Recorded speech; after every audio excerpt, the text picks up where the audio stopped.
오늘 멋진 강의를 해주실 분이죠. 인간 ATM기 이성훈 고수님 나오셨습니다. 반갑습니다. 네, 안녕하세요.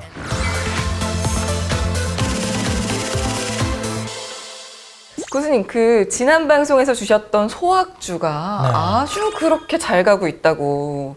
어떻게 지금이라도 잡으면 안 늦나요?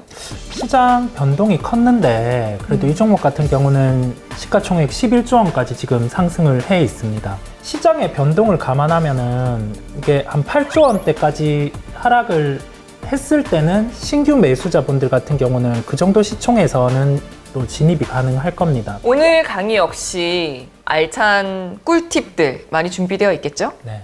오늘도 많이 기대해래. 컴온. 커먼 뭐야? 영어인데 사투리 같아.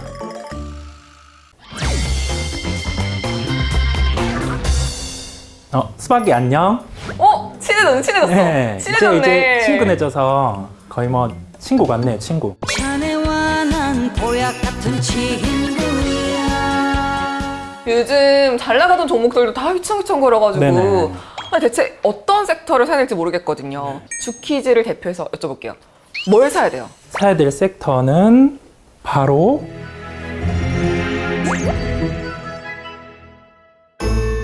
이거. 햄버거잖아요, 고수님. 네, 햄버거인데 네. 여기에 깊은 뜻이 있습니다. 뭔 뜻 들었는데. 이게 바로 햄버거를 의미하는데요. 아, 그래서 햄버거. 네네. 그래서 햄버거 네. 아주 10배 큰 햄버거를 준비했는데 네. 이게 테슬라 같은 경우가 대표적으로 주가가 $100다가 $1000까지 상승을 했거든요. 근데 우리나라에서도 테슬라 같은 종목들이 있어요? LNF 같은 경우가 2020년 1월에 만원 초반이었다가 2022년 6월엔 24만원까지 상승을 했었고요.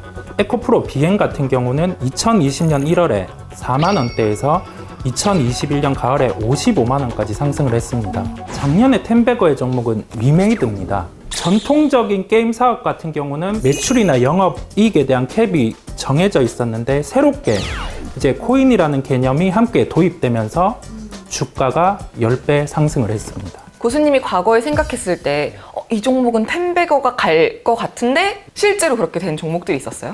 인터플렉스입니다. 부품과 관련된 종목인데 이게 처음에 생겨났을 때 이 시장 같은 경우는 과연 이게 잘 팔릴까? 라고 생각이 됐었는데 사람들이 써보니까 기존의 피처폰이랑은 너무 다른 환경이다 보니 유저들이 늘어나게 된 거죠. 5% 미만에서 22%까지 17% 시장 점유율이 증대하게 되면서 관련된 부품업체들이 기대감이 이제 올라가게 되었고요. 주가가 10배가 상승하게 되는 구조가 됐습니다. 아니 실제로 이렇게 예측해서 텐베거 종목을 알아볼 수 있다는 게 지금 고수님의 얘기로 입증이 된 건데 비록 시장이 지금 하락하고 있음에도 불구하고 텐베거 종목은 나오기 마련이기 때문에 우리는 오늘 그러한 업종과 종목을 찾아보도록 하겠습니다.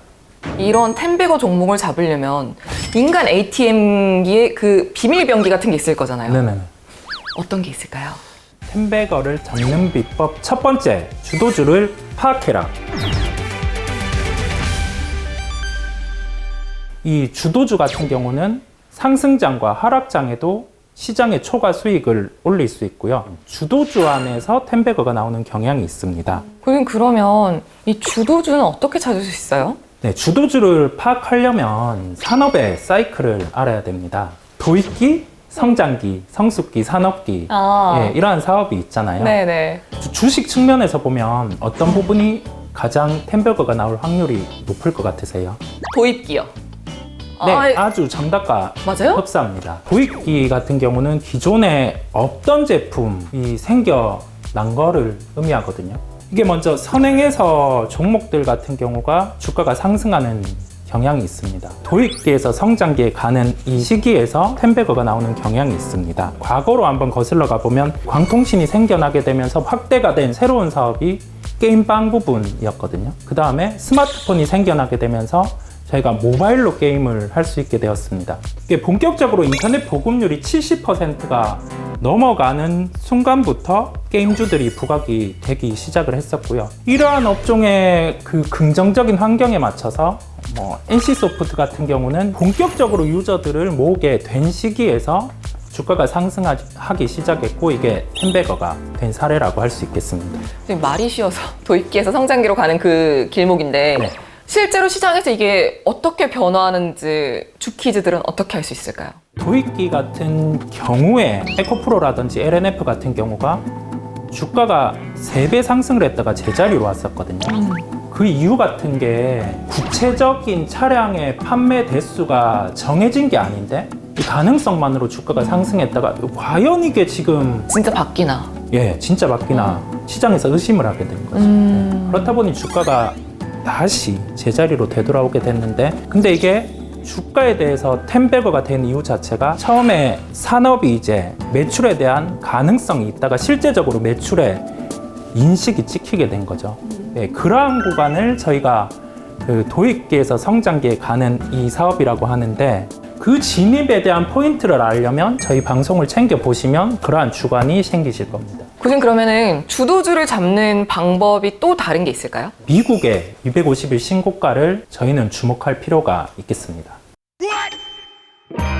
미국의 250일의 신고가를 형성하는 업종이 1개월 정도 반복해서 지속되는 업종 같은 경우는 시장의 주도주를 형성을 할 가능성이 높습니다.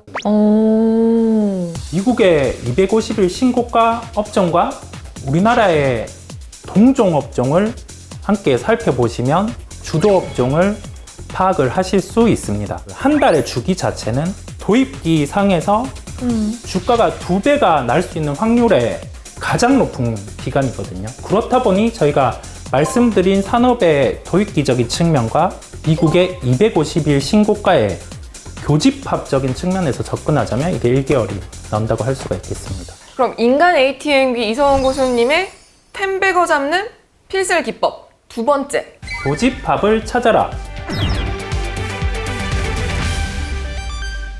여기에서 교집합의 포인트는 정책입니다. 글로벌 정책이랑 우리나라 정책이랑 교집합이 되는 부분을 찾아보는 게 포인트라고 할 수 있겠습니다. 맞네. 네네네. 오. 가깝게 한번 사례를 들어볼게요. 이번에 미국이랑 우리나라 정상회담이 있었잖아요. 대표적으로 언급된 업종이 2차 전지, 그 다음에 자동차, 원전. 그 바이든 대통령이 미국의 그 자동차 공장이라든지 2차 전지 공장을 지어달라고 요청을 했었고 우리도 화답하면서 공장의 추가 건설을 추진을 했습니다. 우리나라 시장에서만 판매되는 제품 같은 경우는 그만큼의 매출액에 한정이 있잖아요. 네.